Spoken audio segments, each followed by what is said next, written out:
शंकराचार्य बता रहे हैं, काते कांता कस्ते पुत्र, कोई अपनी पत्नी नहीं है, कोई अपने पुत्र भी नहीं है, लेकिन संसार में हम रहते हैं तो सभी के साथ अच्छी तरह से संबंध रखना, क्योंकि जब यहाँ से हम विदा लेकर जाते हैं तो कोई हमारे साथ नहीं आते। चाहे आपकी पत्नी जितनी भी अच्छी हो, आपके पुत्र या आपके जो भाई या बहन कितने भी अच्छे हो, लेकिन विदा लेकर आप यहाँ से जाते हैं, कोई अपने साथ आने वाला नहीं है। इसका मतलब यही हुआ कि सब अपनी अपनी गत में रहते हैं, लेकिन रहना बहुत अच्छी तरह से। तो अपने पिताजी को कहते हैं कि पिताजी, यह संसार स्वार्थमयी है और उनका त्याग करके जंगल में जाइए। आत्मदेव जंगल में जा रहा है और दो श्लोक और सुनाते हैं। देहेस्तिमांस रुधिरे मतिम त्यजत्वम जाया सतादिषु सदा ममतां विमुञ्च।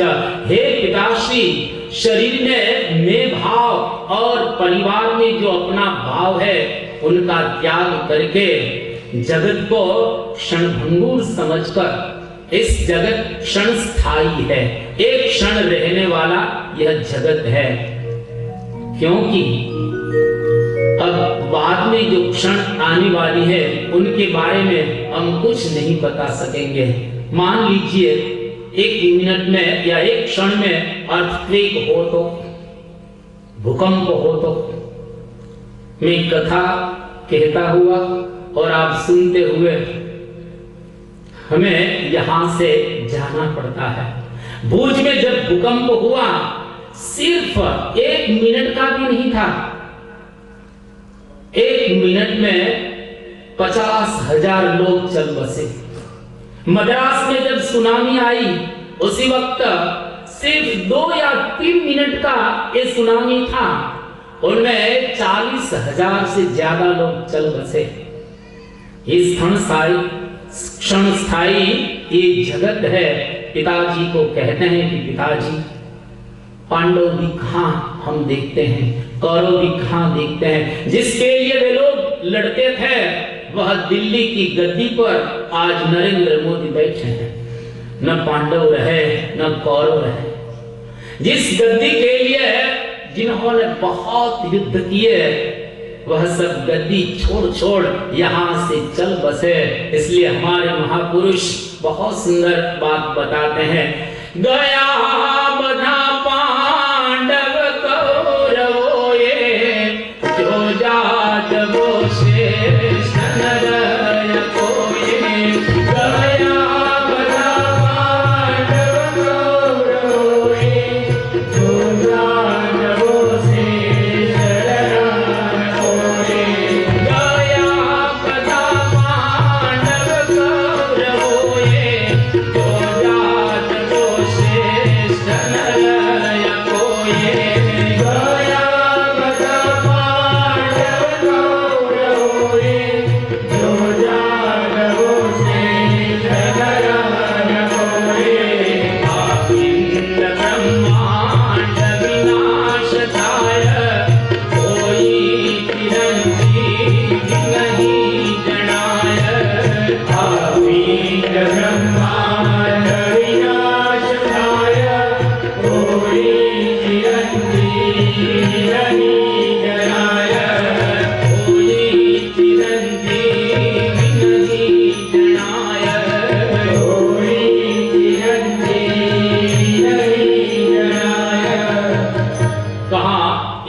युधिष्ठिर भूपति है और कहा विक्रम भूपाल।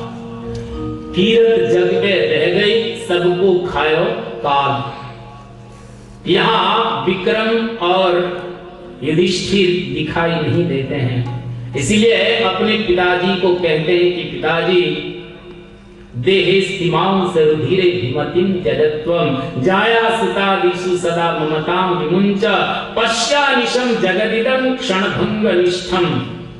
इस जगत को क्षण स्थायी समझकर आप वन में चले जाइए। और एक बात याद रखना, पिताजी को अंतिम उपदेश देते हैं गोकर्ण आत्मदेव को।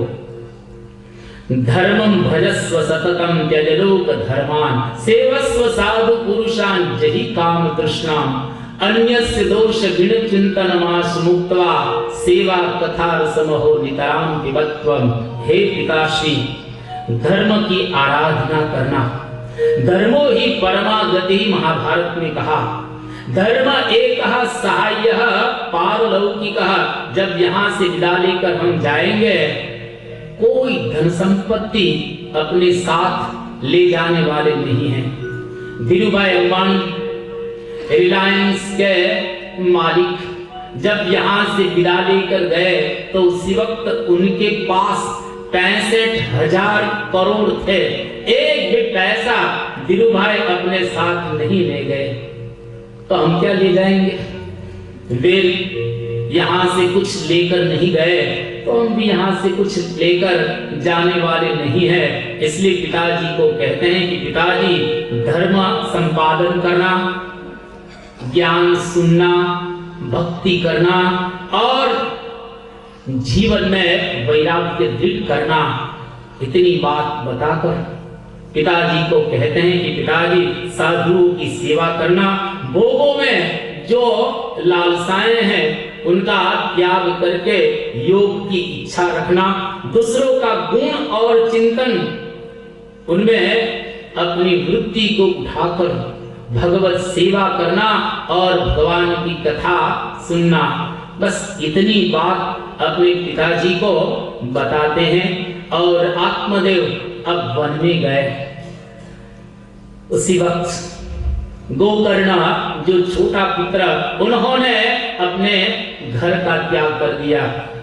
वह भी काशी में अभ्यास करने के लिए उद्यत हुए।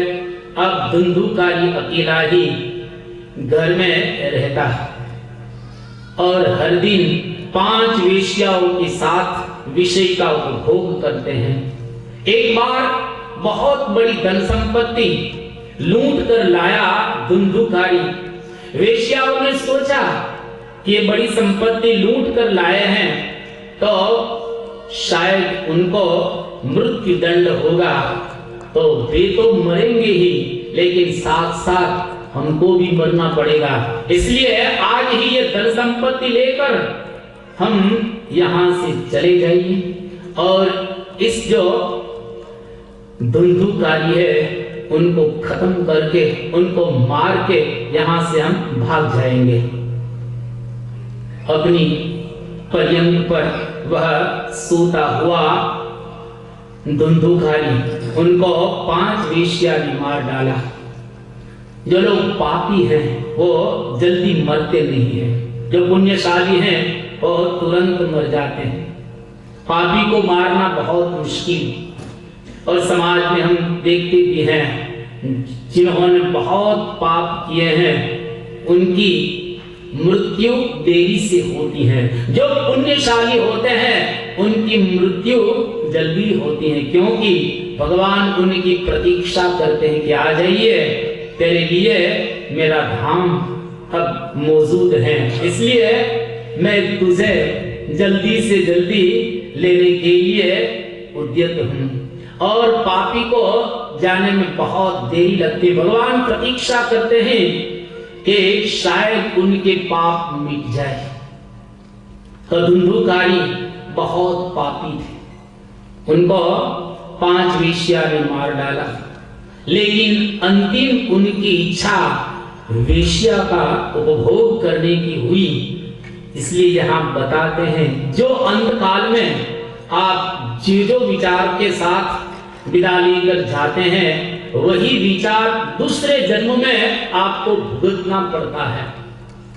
धुंधुकारी इस इच्छा से मृत्यु हुई उनकी और दूसरे जन्म में वह प्रेत होते हैं। यहाँ बहुत सुंदर बताया, धुंधुकारी बभूवाथ महान प्रेत कुकर्मत।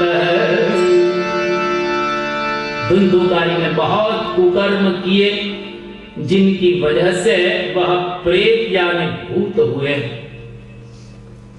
और प्रेत का स्वभाव कैसा? वो कोई नदी तालाब या समुद्र में पानी नहीं पी सकते हैं प्रेत। हम जब पेशाब करते हैं और लेट्रिन जाते हैं, वो ही खाना वो ही पीना प्रेत के लिए है। जूठा खाना और ऐसा पीना वही उनके लिए भगवान ने रखा है। इसलिए एक प्रेत योनि में बहुत दुख प्राप्त करता है धुंधुकारी और भगवान को याद करता है, लेकिन जब तक इस योनि शांत न हो तब तक दूसरी योनि में नहीं जा सकते हैं। और अपना छोटा भाई जो गोकर्ण काशी में थे, उनको समाचार प्राप्त हुआ कि मेरे भाई की मृत्यु हो गई है, तो उनके लिए उन्होंने गया में श्राद्ध किया, अपने घर पे लौटा। जब घर पे आया गोकर्ण, उसी वक्त रात के समय में बड़ी बड़ी आवाज सुनाई दी। कभी अश्व की आवाज, कभी हाथी की आवाज, कभी बकरी की आवाज, कभी और दूसरी आवाजें उन्होंने सुनाई दी। गोकर्ण ने सोचा कि ये कोई प्रेतात्मा है जो आज इतनी आवाज करती है, और अपने हाथ में थोड़ा पानी लेकर उन